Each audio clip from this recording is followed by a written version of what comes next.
रत्नागिरी के उसी सुनसान मैदान की कहानी फिर से हवाओं में फुसफुसा रही थी। वही पुराना टूटा फूटा मैदान जहां कभी बच्चों की चहक होती थी, अब जैसे किसी ने उसे भुला दिया हो।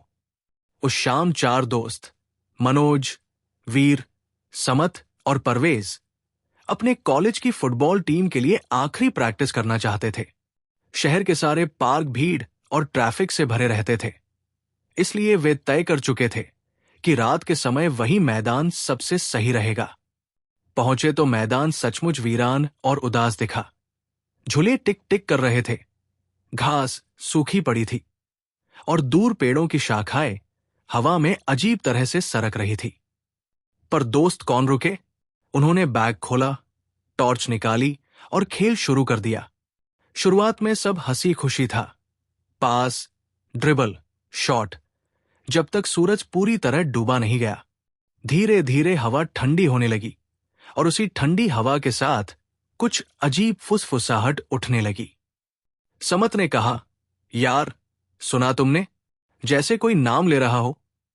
परवेज ने ठहाका मारा, अरे पीछे छिपे भूत मिल गए क्या?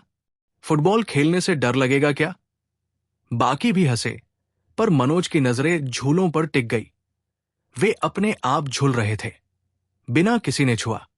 अभी एक झूल तेजी से झूला और उसके पीछे से कहानी की आवाज गूंजी, धीमी, घुमावदार और सख्त, तुम हमारे खेल में आ गए हो। चारों दोस्त एकदम खामोश। मैदान में कोई नजर नहीं आ रहा था, पर फिर हवा में पनीनी सी छाप जैसा कुछ सरका और चारों के सामने एक सिलसिला सा दिखाई पड़ा। धुंधले चेहरे, फटे हुए कपड़े, आंखों में उजाला नहीं, सिर्फ खालीपन। वे भूत नहीं, पर वैसे ही दिखते थे, जैसे किसी के अधूरे ख्वाबों की परछाइयां। हमारा खेल पुराने समय से चलता आ रहा है, एक स्वर बोला, और इसके नियम भी पुराने हैं। हारने वाले की आत्मा यही बंध जाएगी। दोस्त कांप उठे। वीर ने हिम्मत दिखाई और बोला, हम नहीं डरेंगे, हम लोग छोड़कर नहीं जाएंगे। पर भूतों की हंसी में कटुता थी। तुम्हारे पास और कोई विकल्प नहीं, खेलो या यही रह जाओ। गेंद जो उनके पैरों से टकराते ही अजीब तरह भारी लगने लगी, मानो किसी अदृश्य शक्ति ने उनका शरीर जकड़ लिया हो। परवेज की आंखें अचानक बेबसी लाल हो गई। समत अनियंत्रित चालें करने लगा और मनोज महसूस कर रहा था कि कोई उसकी सोच पर काबू पा रहा है। वे चारों भागना चाहें, लेकिन उनके पैर मानो मिट्टी में जकड़े हुए थे। बीच में वीर इतनी दहशत में चिल्लाया, हमें इससे छुटकारा चाहिए। ये मैदान ही इनकी कैद है, कहीं न कहीं ये यहां से बंधे होंगे। उसी क्षण मनोज को अपने नाना की बातें याद आई। जहां आत्माएं बंधी हो, वही जगह ही उनका घर बन जाती है। अगर स्थान को बदल दिया जाए या उसे नष्ट कर दिया जाए तो आत्माएं भी कमजोर पड़ जाती है। मनोज ने दिमाग तेज किया। अचानक उसने देखा कि पास की झाड़ियों में कुछ सूखी घास के ढेर पड़े हैं और उसके बैग में पिछले ट्रिप की लाइटर अभी भी थी।